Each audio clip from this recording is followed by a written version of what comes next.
Bom dia, irmãos, graça e paz. É uma alegria estar com vocês aqui mais uma vez, rever alguns nomes, algumas pessoas. Falo nomes porque ajuda aí os visitantes, os pregadores, né? Porque o pessoal fala seu nome, mas aí, rapaz, eu fico muito assim sem jeito, porque aí eu não sei o nome da pessoa. Então, por favor, ajude, não deixe de usar seu crachá, porque aí eu tiro onda, né? Quando eu falo, oi, tal, tudo bom, Alfredo, tal. Não, Alfredo eu já conhecia, né? Aí o nosso cantor, que vai cantar aqui, já deixo já intimado, né? Ele e sua família, precioso demais. Muito bom estar com vocês, revê-los. Acho que foram poucas vezes que nos encontramos, eu tinha muito mais contato com a Raquel e com os irmãos aqui, a Fabiana e outros, né? Que depois descobrimos que todos são parentes dele, né? Então, cuidado aí se você for falar mal do Alfredo, porque para onde você vai tem irmão aí, né? Tá joia? Mas estou aí com a minha família. A Raquel está lá atrás. Pode ficar em pé, amor. Ela não queria sentar lá atrás, mas acabamos sentando. Aí depois tem o Pedro, que estava longe da família por 4 meses. Chegou sábado lá em casa. Então, esse é o Pedro. E a Júlia. Isso, a Júlia. Isso. Pode sentar agora. Muito bem. Se a família, o Manuel já saiu aí. O Manuel, acho que é porque o irmão está 4 meses, fica 4 meses longe de nós. E aí ele hoje está falando, não, quero a família junto, na mesa junto, toma todo mundo café da manhã junto. E ele grudou em mim, quer ficar junto com a família. E eu falei com a Raquel, deixa só o primeiro dia da classe, quando ele vê as crianças, né? Foi. Aí chegamos aqui, nem lá com a gente ele sentou, né? Sentou aqui já com os coleguinhas que ele nem conhecia, já só falou oi hoje. E já separou da família, o mesmo que de manhã estava falando que queria a família junto, né? Já saiu aí, né?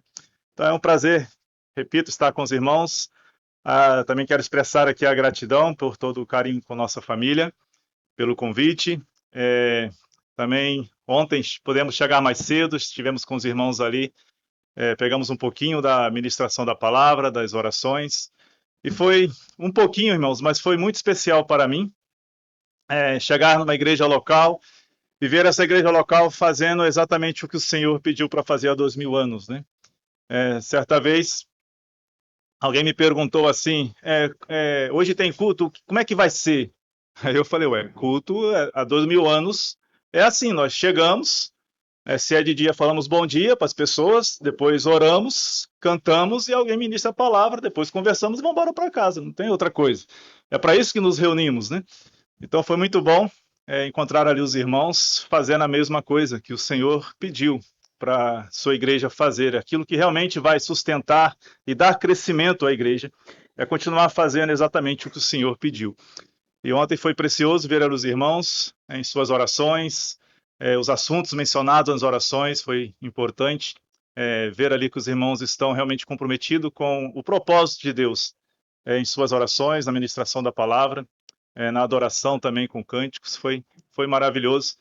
E também nesse período, desde que os irmãos nos convidaram, ontem também pude ver que realmente, ao estar ali com os irmãos, eu pude ver que aquilo que eu experimentei nesses dias, no preparo das mensagens, confesso aos irmãos que em alguns momentos, em virtude da demanda que a gente tem lá no Instituto Bíblico, não estava tendo muito tempo, e eu clamando, Senhor, como é que vai ser? Eu preciso, os pensamentos precisam vir, e às vezes eu ia para o escritório e não via, então eu já ia começar a fazer outras coisas da demanda lá do ministério. Aí outro dia, Senhor, e aí eu preciso dos pensamentos, eu preciso que o Senhor me direcione. E foi importante também estar com os irmãos ontem, e saber que a igreja tem reunido como o Senhor o mandou. E com certeza eu pude, em muitos momentos ali, perceber que realmente era o Senhor que estava respondendo às orações dos irmãos. Creio tanto por mim como pelo Alfredo. E o Senhor, respondendo essas orações, nos deu os pensamentos.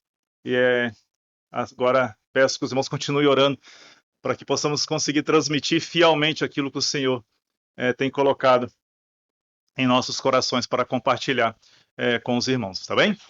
Então, como apresentando um pouco mais, acho que os irmãos já sabem, nós trabalhamos no Instituto Bíblico Peniel, que pertence à Missão Novas Tribos do Brasil, uma missão que tem por objetivo traduzir a palavra de Deus, ensinar a palavra de Deus na língua nativa dos povos tribais do nosso país e em outros países também. Então, essa é a finalidade desta missão. Então, tudo começa ali no Instituto Bíblico Peniel, depois tem outro instituto que chama CTMS, Centro de Treinamento Missionário, onde o aluno ali adquire algumas ferramentas de como viver no meio de um povo diferente, adquirir a sua cultura e língua. Muitas dessas línguas, elas não têm a escrita, então não é como você ir aprender o inglês ou o espanhol, que tem toda uma estrutura e professores para te ensinar. Não, algumas tribos, os nativos apenas falam, mas eles nem sabem escrever, não tem a grafia daquilo que eles falam. Então o missionário tem que fazer todo esse trabalho, alfabetizá-los na própria língua deles, e assim ensinar a Bíblia na língua deles e esperar ver ali nascer naqueles que estão crendo a igreja do Senhor Jesus Cristo também, dentro daquela cultura, dentro daquele povo, e assim tem sido em quase 70 anos, 70 anos praticamente, 70 anos completou ano passado a missão aqui no Brasil, e ela tem esse objetivo, e já temos algumas, pela graça de Deus, algumas igrejas nativas, com liderança indígena, pluralizada. Isso nos anima e ver que o Senhor tem feito esta obra, e ore por esta obra. Os últimos momentos, os últimos tempos, né, tem sido muito difícil a permanência de missionários entre esses povos. Recentemente foi vetado também o transporte aéreo, algumas missões que nos ajudam com o transporte aéreo para esses lugares isolados foram agora proibidas em determinadas regiões de usar os seus aviões para levar os missionários. Então, esses missionários têm que usar o barco. Então, aquilo que seria, por exemplo, saindo de Manaus ali 3 horas de voo no avião pequeno, agora se transforma em 7 a 15 dias de barco com a sua família para talvez chegar a um povo. Então, tem sido complicado, tem sido um ministério que tem surgido muitas barreiras, mas o Senhor é maior do que tudo isso. E com certeza, aqueles irmãos que continuam fazendo exatamente o que o Senhor pediu para fazer, seguramente vai dar, através dessas orações, deste apoio, a igreja continuará avançando, mesmo que o inimigo continue se levantando com as suas armas, a igreja continuará triunfante, né? Porque assim é a vontade do Senhor. Até que o Senhor nos leve, a igreja continuará avançando, tá bom? Creia nisso, porque é o Senhor que diz, né, que a igreja estará aqui até o dia que Ele vir buscar. E nós somos a igreja do Senhor, tá bom? Então vamos seguir para discorrer aqui os assuntos que nós temos nesses dias. A comissão me passou 3 perguntas, né, e um tema, fazendo missões na prática, seria o tema.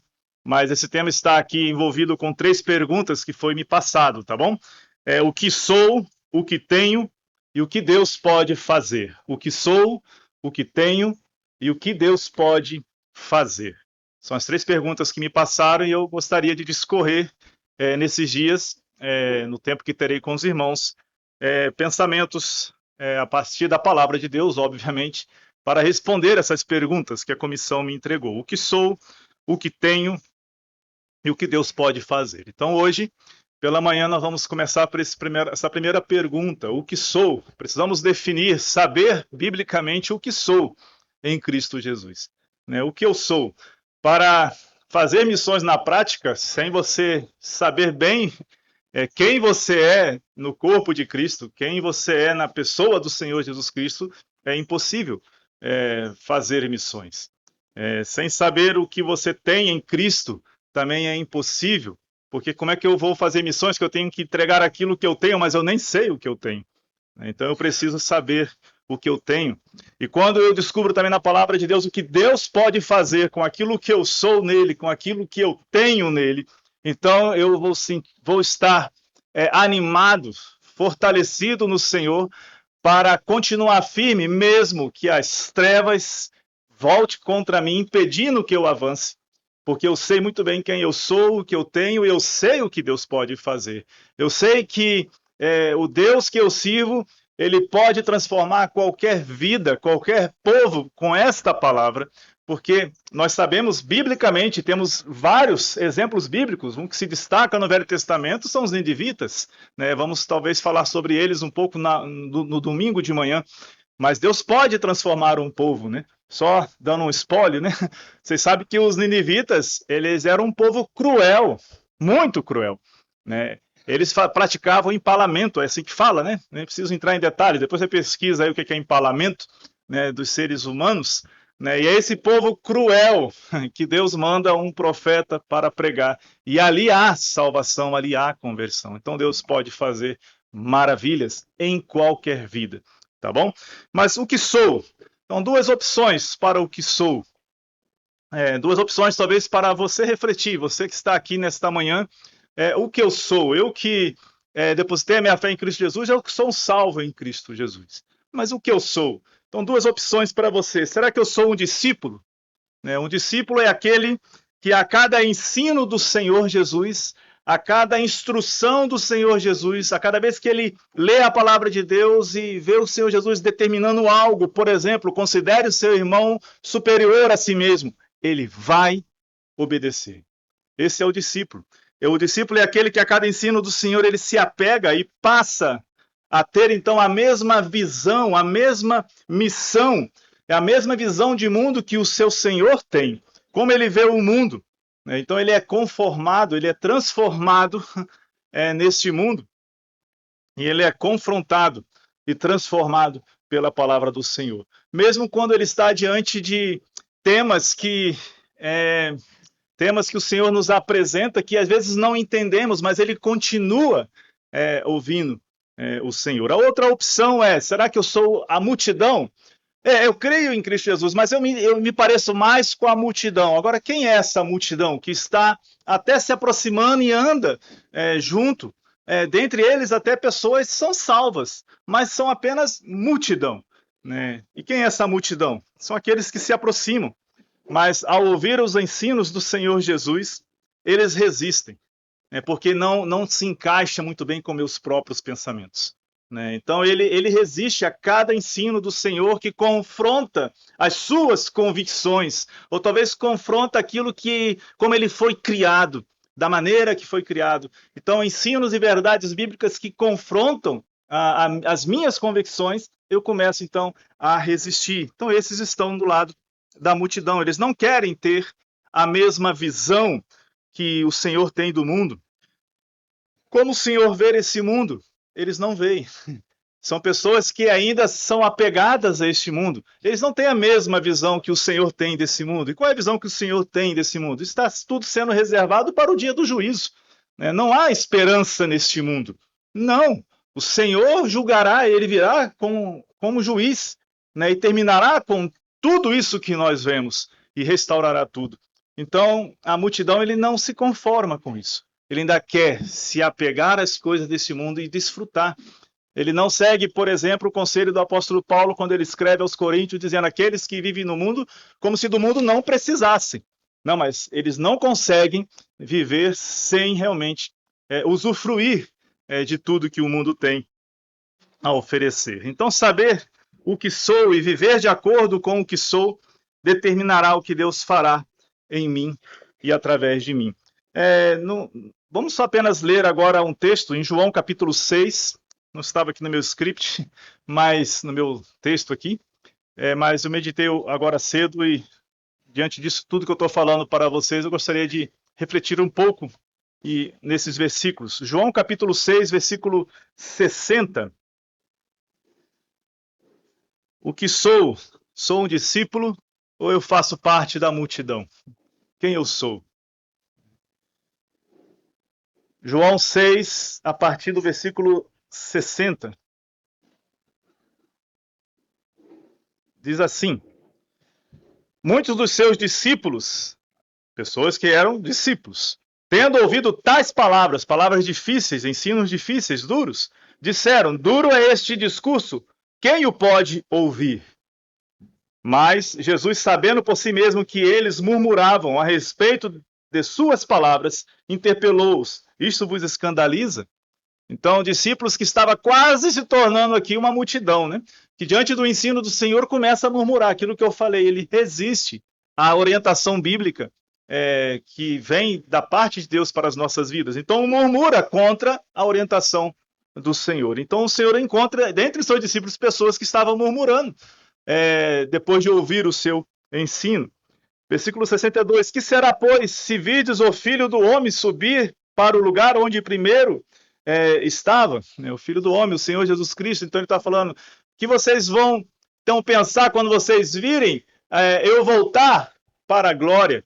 Né? Interessante, se eles estavam achando duro o discurso, e interessante quando chegamos no fim do Evangelho, realmente eles ficaram atemorizados, eles ficaram descontrolados, desorientados, quando o Senhor então morre, né? Ou seja, eles estavam tendo muita dificuldade no ensino do Senhor. O Senhor disse para eles: eu preciso morrer, eu vou ressuscitar e eu voltarei, primeiramente na pessoa do Espírito Santo. Mas isso tudo ainda era muito confuso, porque eles não estavam crendo em tudo que o Senhor estava falando, mas estavam andando com o Senhor. E o Senhor então fala para esses que estavam murmurando, que estavam se escandalizando com a sua palavra, e deem aqui a solução para eles. 63. O Espírito é que vivifica, a carne para nada aproveita. Vocês que estão murmurando, vocês que estão duvidando, olha, eu só tenho a mesma coisa para dar para vocês, as minhas palavras. As palavras que eu vos tenho dito são espírito de vida, né? São espírito e são vida, né? Então, você está duvidando, você está murmurando, o Senhor fala: olha, eu tenho só esta palavra para você. É o Deus dos céus, Criador dos céus e da terra, que está dizendo. Então, creia nesta palavra, creia no que o Senhor está dizendo, e você terá vida e desfrutará desta vida. Só que ele fala: contudo, versículo 64, há descrente entre vós, entre os discípulos. Aqui não está, talvez, se referindo a incrédulos, pessoas que não criam em Cristo Jesus, mas são pessoas, discípulos, que estavam seguindo Jesus, mas de certo momento eles estavam incrédulos. Eles eram descrentes, crente e descrente. Pode isso? Pode. Não deve, mas pode acontecer. Salvos por Cristo Jesus, mas incrédulos ainda no que o Senhor apresenta de quem você é, o que ele pode fazer, por exemplo, né? Crentes incrédulos. Contudo, há descrente entre vós, pois Jesus sabia desde o princípio quais eram os que não criam e quem havia de o trair. Então, mesmo esses que continuaram incrédulos, e aí eu estou me referindo até mesmo aos discípulos dentre os 12, não estou me referindo ao Judas, o traidor, mas aos demais, o Senhor também está se referindo a eles. Mas o que aconteceu com eles? Que em determinado momento estão incrédulos, estão temerosos, eles continuaram, mesmo com seus temores, com as suas dúvidas, eles continuaram caminhando ao lado do Senhor. E à medida que eles foram caminhando ao lado do Senhor, as dúvidas foram desaparecendo. A convicção e a fé foi sendo fortalecida, porque eles continuaram andando com o Senhor, mesmo quando eles não entendiam. Por exemplo, na tempestade no barco, eles não entendiam. Por que o Senhor estaria dormindo? Porque o Senhor não se preocupa conosco, eu não estou entendendo nada daquilo. Mas eles cresceram ali, quando o Senhor então atua e mostra a eles que Ele é que tem o domínio sobre a natureza. Então eles cresceram ali. Eles estão andando com o Senhor, incrédulos muitas vezes, mas eles continuaram andando com o Senhor. E é assim que o Senhor foi os fortalecendo e dando a eles crescimento. Como eu falei, esse texto não estava aqui no meu cronograma, mas surgiu agora há pouco. Mas abre a palavra de Deus em Mateus 5,14. 5,14. Mateus 5,14, que é um dos textos também que foi dado como sugestão. O que sou? Mateus 5,14. Pode ler, Raniel? Viu a importância de ter o crachá? Porque se não tem um crachá, eu não ia falar o nome dele. Aí agora o pessoal vai esconder o crachá, né? Daqui a pouco eu vou fazer perguntas, né? Então, mostra seu crachá, tá bom, Eliel? Tá joia? Isso. Cadê o seu crachá? Não tô vendo seu crachá. Não tenha medo, né? Só vou perguntar a você, quem matou Golias? Oxe! Quem matou Golias? Isso, muito bem. Raniel, lê 5,14 de Mateus. Vós sois a luz do mundo. Não se pode esconder uma cidade edificada sobre o mundo. Então, o que sou? O Senhor Jesus fala: vocês são a luz do mundo. Agora, lê aí, Eliel, em João 8,12, o Senhor vem dar mais esclarecimento. O que ele quer dizer quando ele afirma que nós somos a luz do mundo? Então, no João 8,12, com o esclarecimento que encontramos aqui com o Senhor Jesus, ele vai nos colocar no nosso devido lugar. Não fique se achando, eu sou a luz desse mundo. Você é. Mas se, espera um pouquinho, tá? Guarda aí. Se você é a luz desse mundo, se, leia aí João 8:12. De novo, lhes falava Jesus dizendo: Eu sou a luz do mundo. Quem me segue não andará nas trevas. Pelo contrário, terá a luz da vida. Se você é a luz do mundo, se, o que é que diz aí João 8:12? Se, se, se andar na luz, mas a versão dele falou se me seguir. Se me seguir. Porque em João 8:12, o que o Senhor fala? Mateus fala, vocês são a luz do mundo, mas João 8:12, o que nos esclarece? Eu sou a fonte dessa, eu sou a luz. É o Senhor Jesus que é a luz.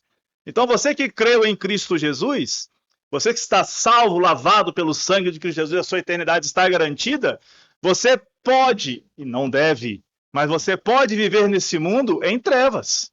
Da mesma forma que qualquer incrédulo vive, sem esperança, desorientado, sem rumo, inseguro. Por quê?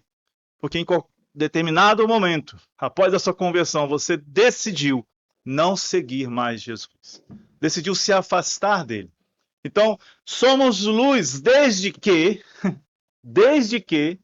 eu ande com Jesus. Desde que eu ouça o Senhor Jesus, desde que diariamente eu vá até Ele, eu tenho uma vida cristã autêntica, de um relacionamento autêntico com o Senhor, a cada dia, constantemente eu procuro o Senhor, eu falo com o Senhor, eu me dirijo ao Senhor e eu busco ao Senhor. Esses serão luz neste mundo.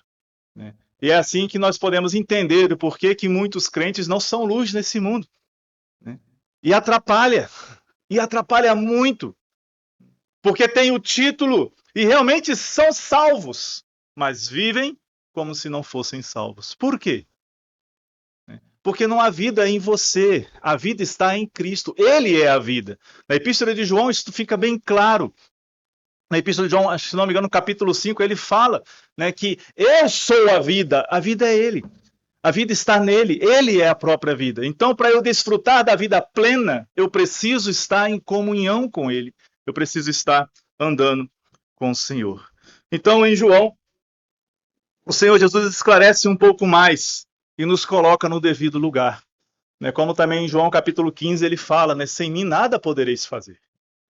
Nada.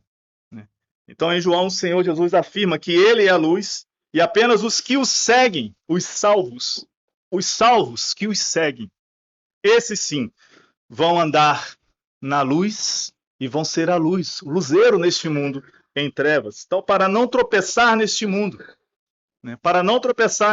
precisamos da luz. Nós salvos, continuamente precisamos dessa luz. O que o Salmo 119, 105 diz? Lâmpada para os meus pés é a tua palavra e luz para o meu caminho. Irmãos, aqui é o Senhor Jesus, o Verbo. É a palavra de Deus. É com ele que nós devemos andar. Filipenses capítulo 2, versículo 15. Capítulo 2, versículo 12 ao 15. O que sou luz, desde que eu continue seguindo o Senhor Jesus. Filipenses 2, versículo 12.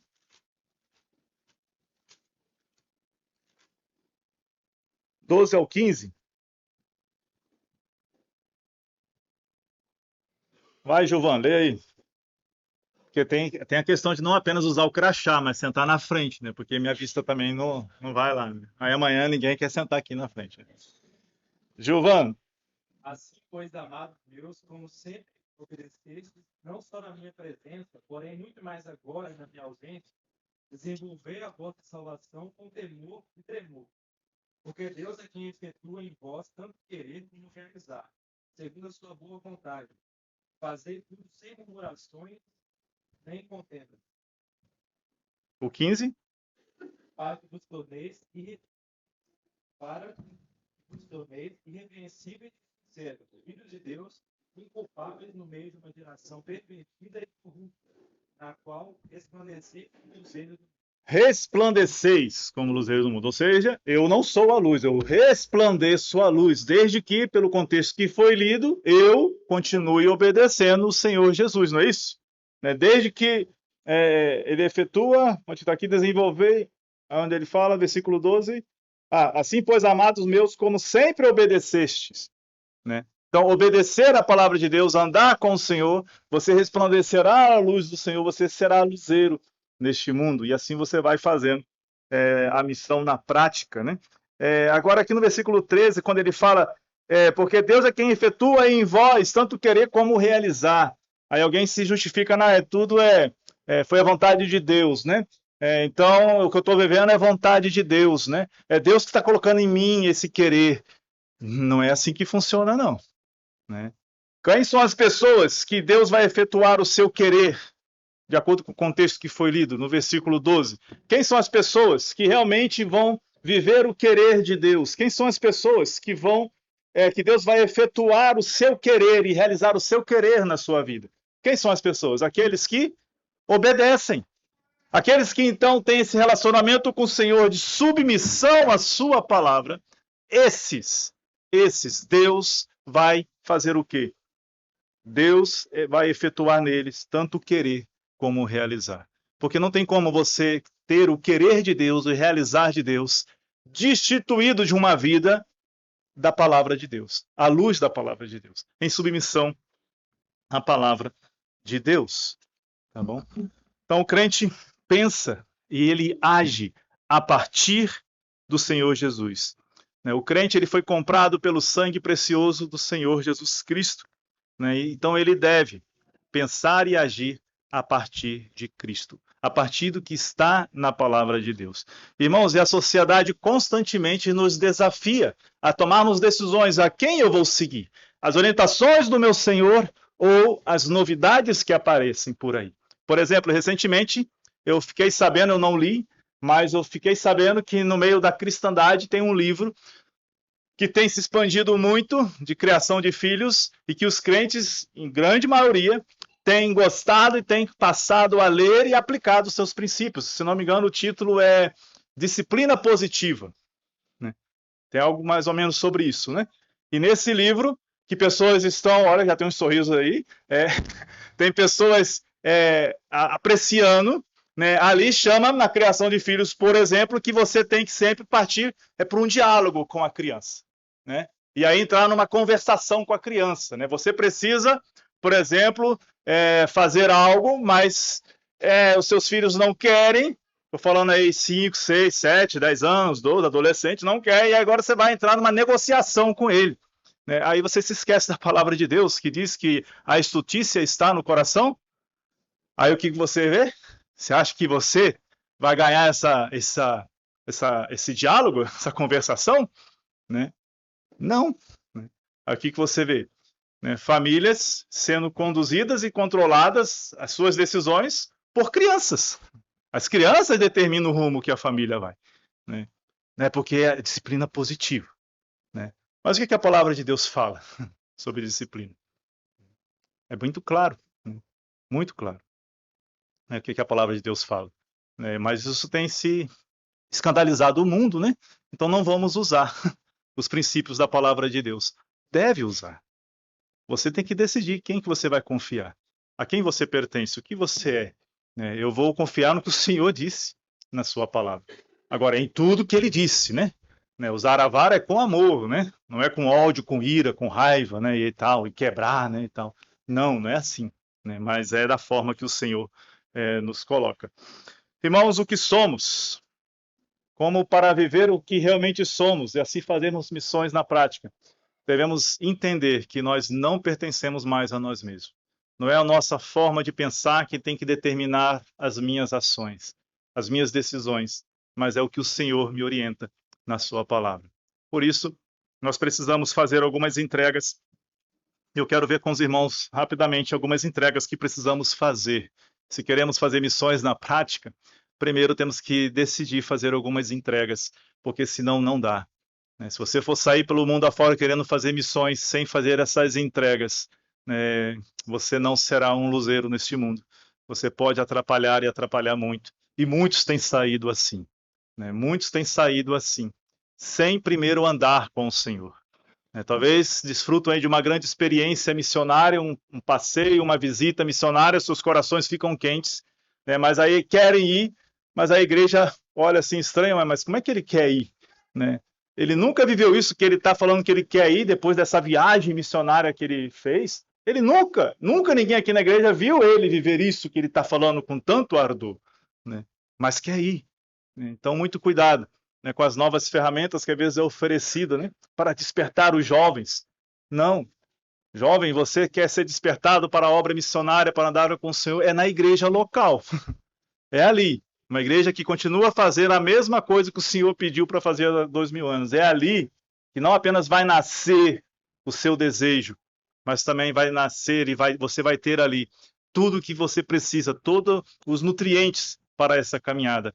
Porque a caminhada missionária, principalmente aqueles que o Senhor chama de tempo integral, ela é maravilhosa, mas há muitos desafios. E você precisa estar andando com o Senhor, tá bom? Então, Romanos capítulo 12, versículo 1 ao 3, algumas entregas que aqueles que pertencem ao Senhor Jesus, esses que são a luz do mundo, luz que resplandecerá a luz, a verdadeira luz que é Cristo, e somente se obedecer ao Senhor Jesus. Então, Romanos capítulo 12, versículo 1, diz assim, Romanos 12, versículo 1. Éder, lê aí, Éder. Rogo-vos, pois, irmãos, pela compaixão de Deus, que apresenteis o vosso corpo em sacrifício vivo, santo e agradável a Deus, que é o vosso culto racional. Então, a primeira coisa que temos que entender, né, nós que somos luz deste mundo, resplandecemos a verdadeira luz que é Cristo, uma vida de obediência com Cristo. Então, temos que entender algo, né, que é uma entrega que preciso fazer. E qual é a entrega que está nesse versículo 1? O que eu entrego ao Senhor? O meu corpo. Né? Eu entrego o meu corpo a Deus. É uma consagração. Antes, usávamos nosso corpo para prazeres e propósitos do pecado, mas agora usamos nosso corpo para a glória de Deus. Então, muito cuidado quando você também olha para o corpo, porque na história da igreja teve um grupo chamado gnósticos, que eles entendiam errado, né? E aí queria maltratar o corpo, porque o corpo é mau. Né? Realmente, o corpo é um corpo de pecado, como Paulo nos explica. Só que, por você agora ser luz, por você ter crido em Cristo, o Espírito Santo habitar nesse corpo, olha o poder que pode fazer. Né? O corpo, ele continua sendo um corpo corrupto, perecível, corpo de pecado, e Paulo até dá um grito, quem me livrará do corpo desta morte? Mas olha o poder de Deus na vida do crente, não tem esse corpo, né, que antes era usado só para coisa ruim, né? O Espírito do Senhor que habita em nós, ele pode usar este corpo agora para obras de justiça. Então o corpo, na verdade, para o crente, ele é neutro. Né? Ele não é mau, você não tem que maltratá-lo, tem que cuidar. Né? Aí, se possível, fazer até como o Alfredo, né? Já cuidar bem aí, pegar uma bicicletinha e cuidar bem desse corpo, porque Deus quer usar, né, este corpo. Né? Continua sendo corrupto, tá bom? Né? O Alfredo vai se esforçar bastante aí na bicicleta, mas vai continuar sendo um corpo ruim, né? Mas em boas condições, né? Para ser usado pelo Senhor. Então, o corpo do cristão, não vamos ler as referências, mas nós sabemos, né? 1 Coríntios 6, Romanos 6, deixa bem claro que o corpo do cristão é templo do Senhor. Então, devemos entregar os membros do nosso corpo, pertence ao Senhor. Devemos deixar para Ele. Essa é a entrega que eu preciso entender, que eu tenho que fazer. Ele não é mais meu, não sou eu que tenho que definir o que fazer com este corpo, mas é o Senhor, Ele que tem que ter o controle. Né? Interessante pensarmos que no passado entregava-se sacrifício, né, ao Senhor, né, mas aqui está dizendo que o sacrifício vivo, nosso próprio corpo, né, o crente entrega um sacrifício vivo, apresentamos nossos corpos numa entrega definitiva a Deus, para Ele realizar sua obra em nós e através de nós, e assim santo e agradável a Deus, separado para Ele, né, para o seu inteiro agrado, santificado por Ele, para uma vida que é oferecida a Ele de forma permanentemente. Então devemos entregar o nosso corpo a Ele. Porque se você não entregar se você não entregar o seu corpo a Ele, não deixar o Senhor ter o controle do seu corpo, você sabe muito bem, né, os impulsos que esse corpo vai te conduzir para atitudes, práticas terríveis. Então não brinque com isso. Jovens, entregue o seu corpo ao Senhor, o controle dele ao Senhor. Tire-o da sua mão. Você é um perigo para você mesmo, né, no controle deste corpo. Outra entrega, no versículo 2, entregamos nossa mente, né? Versículo 2 de Romanos 12. E não vos conformeis com este século, mas transformai-vos pela renovação da vossa mente, para que experimenteis qual seja a boa, agradável e perfeita vontade de Deus. Então entregamos nossa mente, pensamos a partir de Jesus, a partir dos seus ensinos, e não pensamos a partir de nós mesmos. A sociedade, o mundo, os homens são muito criativos, sempre têm bons pensamentos, mas muitas vezes não presta. Eu lembro uma vez na sala de aula, um professor que eu considero muito, que eu tive, ele estava dando aula, eu levantei o dedinho, né? Aí eu queria dar uma parte, né? Na aula do professor, né? E é bom que isso aconteça, né? E foi bom para mim eu dar aquela parte, né? Porque eu não lembro bem, ainda bem que eu não lembro bem, mas eu dei uma ideia, uma sugestão, né? E ele falou, rapaz, a ideia é boa, mas não presta. Não presta, né? E éramos 20 e poucos alunos, aí imagina como é que eu fiquei, né? Eu pensei que quando ele falou a ideia boa, eu falei, opa, agora que eu vou, né, me sobressair aqui no meio dos meus colegas, né? Tive uma ideia boa, o professor gostou, só que ele concluiu, mas não presta. Por que não presta? Porque não tinha respaldo bíblico, né? Disciplina criativa, né? Disciplina positiva, parece bom, interessante, mas não presta. Por que não presta? Ah, mas fulano fez, funcionou. Tá, mas eu prefiro usar o que o Senhor me deu para usar. Então entregamos nossa mente.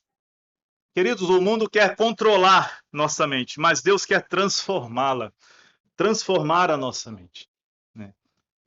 Não se espante com as mentes, nem fique admirado ou com medo das mentes pensantes deste mundo, os intelectuais, né? Olha Efésios capítulo 4, versículo 17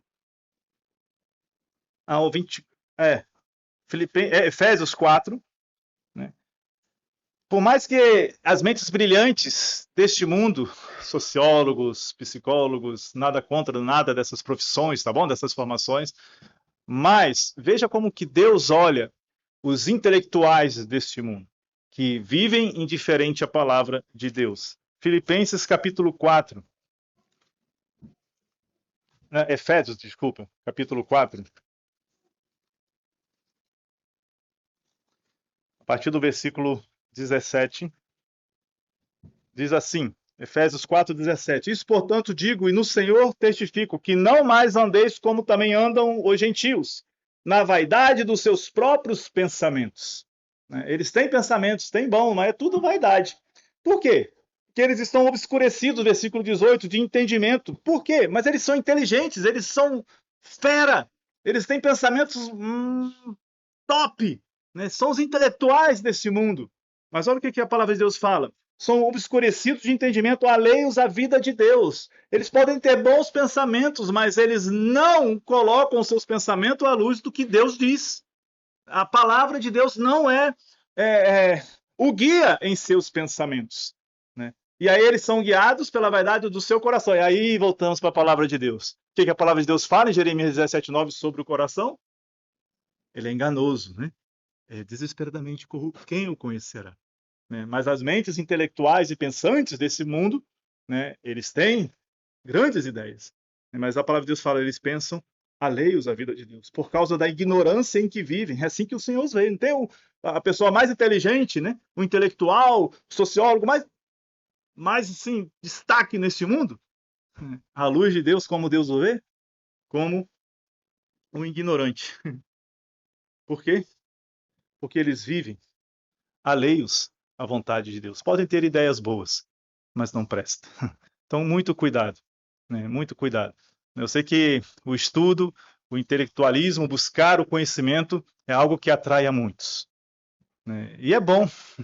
E é bom que você cresça, é bom que você estude. Mas você crente, né? Você crente, né? Você tem que entender o quê? Tudo que eu ouvir aqui, eu vou ter que jogar à luz da palavra de Deus. E assim, queridos, universidade nenhuma, né? Aqueles que estão andando com o Senhor, universidade nenhuma será um perigo para esse crente. porque ele pensa e age a partir de Deus e não vai se deixar levar pelos pensamentos que há neste mundo. Vamos correndo aqui.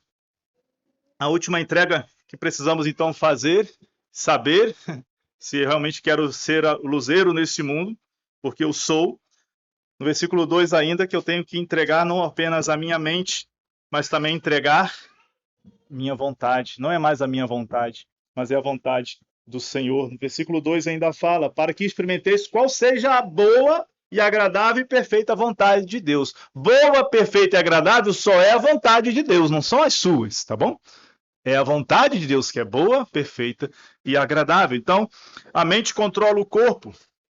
Não é verdade? A mente controla o corpo. Ó, eu mandei, né? Tá controlando. Não é isso? A mente controla o corpo, mas a volição controla a mente. E o crente, ele vive e deve viver de acordo com a vontade de quem? De Deus. Então, se você vai viver de acordo com a vontade de Deus, a sua mente vai controlar o corpo, mas de acordo com a vontade de Deus. Somente quando entregamos, então, nossa volição a Deus, é que seu poder assume o controle e nos dá a força de vontade que precisamos para sermos cristãos vitoriosos. Ele efetua tanto o querer como o realizar, mas nas vidas daqueles que entregaram seu corpo, sua mente e sua vontade ao Senhor. Somente os que andam diariamente com o Senhor farão missões na prática. Esses serão transformados. Não há outra forma de fazer missões numa vida longe do Senhor Jesus Cristo. Os discípulos, eles tinham suas profissões, eles eram, em sua grande maioria, pescadores, não é verdade? Eles eram pescadores, né? Mas o Senhor Jesus os transformou em pescador de homens. Eles não perderam as habilidades dos seus ofícios. Em muitos momentos na trajetória deles, eles, na medida que precisavam, eles pescaram ou não pescaram? Pescaram. Né? No final do Evangelho de João, você vê eles pescando. Eu sei que tem alguns que os criticam por aquilo, eu não os critico. Né? E eu não vejo que o Senhor também os criticou por eles estarem ali pescando. Eles precisavam comer. Né? Eu preciso trabalhar para comer. E eles estavam ali, foram pescar. E qual o problema nisso? Mas o Senhor apenas nos ensinou que vocês podem pescar sim, mas é sempre na minha dependência. É sempre dependendo de mim. Então o Senhor transformou esses homens em pescadores, não somente de peixes, mas de homens. Eles continuaram com seus ofícios. Eles não de forma integral, porque eles tinham um grande ministério a realizar, mas eles não deixaram de ser pescadores. Imagina o Pedro, toda hora que ele via uma rede, se ele tivesse de bobeira, você imagina, né? Quem é pescador, né? Não pode ver uma oportunidade que ele quer dar uma pescadinha, né? Eu não imagino que os discípulos jamais pegaram numa varinha, né? Ou numa rede para pegar uns peixes. Era uma coisa que dava prazer para eles. Mas eles, em meio a isso, eles entendiam que enquanto eles pescassem peixe, na verdade, eles tinham que pescar homens, né? Por onde eles passavam. Então, para viver o que Deus tem para você, precisa-se primeiro andar com o Senhor Jesus. Esses homens, eles andaram com o Senhor Jesus. Quando fala lá, quando o Senhor fala, imediatamente os seguiram, nós temos que ver realmente o que aconteceu ali na história. O que significa o Senhor chamou e imediatamente os seguiram? Eles passaram a andar com o Senhor. E andaram com o Senhor intimamente por 3 anos. Só depois desse andar com o Senhor, desse alimentar com o Senhor, de crescer com o Senhor, que o Senhor os enviou para o meio das víboras, para contextos difíceis, para até mesmo serem colocados diante da morte. Mas foi depois que eles cresceram e andaram com o Senhor. Né? E eles precisavam continuar andando com o Senhor. Então precisa seguir Jesus em tudo aquilo que o próprio Jesus ensina e ordena, né? Mesmo que eu não entenda. Nem todos os discípulos entenderam, mas eles continuaram seguindo o Senhor Jesus. E o Senhor, na medida que eles foram seguindo, as dúvidas foram caindo, as convicções foram surgindo, a fé foi sendo fortalecida e eles foram preparados para trabalhar em contextos duros, difíceis, e eles foram fiéis ao Senhor. Os 12 primeiro aprenderam a andar e confiar no Senhor Jesus diariamente em todas as áreas da vida. Primeiro eles aprenderam isso, a andar e a confiar no Senhor em todas as áreas de sua vida. Só depois o Senhor os enviou para o campo minado, cheio de inimigos e com muito perigo de vida. Não se vai fazer missões sem andar com o Senhor. Você precisa hoje estar com o Senhor. E aí se você realmente esteve com o Senhor, a oportunidade que aparecer nesse dia de hoje, você fará missões. A mulher samaritana esteve um par de tempo com o Senhor Jesus Cristo. O que aconteceu com ela que teve um tempo com o Senhor Jesus Cristo? E ela ouviu do Senhor Jesus Cristo e ela cresceu ali no entendimento e conhecimento do Senhor Jesus Cristo. Ela se aguentou, ela ficou parada. Na primeira oportunidade que teve, ela proclamou sobre o Senhor Jesus Cristo. Se eu não tenho proclamado sobre Cristo Jesus, seguramente é porque eu não tenho estado com o Senhor Jesus Cristo. Talvez eu tenha sido fiel na religião, muito religioso, mas eu não tenho andado com o Senhor. Aqueles que andam com o Senhor farão missões na prática. Missões na prática só é possível ser realizada por salvos que andam e dependam do Senhor diariamente. Salvos que vivam neste mundo comprometido com a glória de Deus, que não buscam seus próprios interesses. Assim foi Paulo escrevendo para Timóteo: não tenho outro que tenha o mesmo sentimento que esse para deixar com vocês. Ele fala de Timóteo o quê? Que não buscava os seus próprios interesses. Tá bom? Que o Senhor nos abençoe. Para fazermos missões na prática, primeiro, eu tenho que crescer e entender muito bem quem eu sou. Eu dependo do Senhor e eu preciso andar com o Senhor. Se você andar com o Senhor, você fará missões aonde você estiver. E o Senhor vai te conduzir para lugares talvez você nem imaginava que um dia chegaria. Mas primeiro ande com o Senhor. Amém.